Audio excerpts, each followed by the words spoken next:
So someone asked me the other day if they could track just one metric in their business, what should it be? And for context, this person was coming from a place where he was managing marketing, sales, accounting, finance, and he was being sent all these different KPIs from different teams, which was super exhausting. So I thought it was a really good question, which is why I thought of bringing it here to all of you and discuss it on this video. So I'm going to give you one metric that you need to track, and I'm going to do that for small business, mid-sized business, and enterprise. So let's start with small business. If you are a small business, the one and only metric that you need to track is your gross profit. So your gross profit is basically your revenue less cost of goods sold. So cost of goods sold is basically how much does it cost for building the product. So for example, you are selling something for $100 and it takes $60 to make that product. Then your gross profit is $40. And what you should remember is this does not include anything like rent,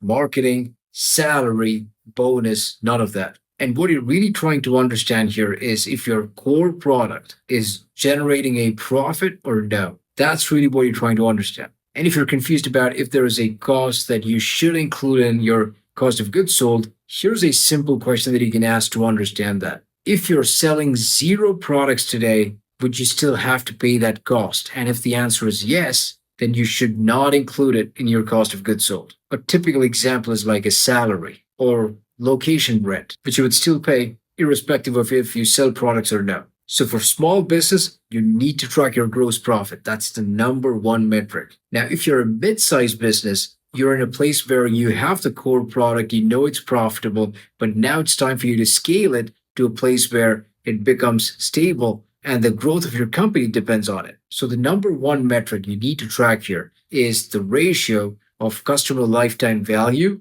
to your customer acquisition cost. And that's all you need to know to find out if you are acquiring customers in a sustainable way where you can scale efficiently. So if the average customer lifetime value is $200, and if you are acquiring customers at $500, then you know that's not going to work. But if it's the other way around, then you know you have a strategy in place in terms of scaling. Because when you're a mid-sized company, all that matters is how efficiently you scale. So that's the ratio you need to know. That's the number one metric you need to track if you're a mid-sized business. Now, if you're an enterprise, the number one metric you need to track is your top line revenue. And here's why. There are really only 2 ways of increasing your top line. You sell more units or you charge more per unit. That's the only way of increasing your top line. Never look at your net profit as your primary indicator. And the reason is you can grow your net profit by reducing your expenses.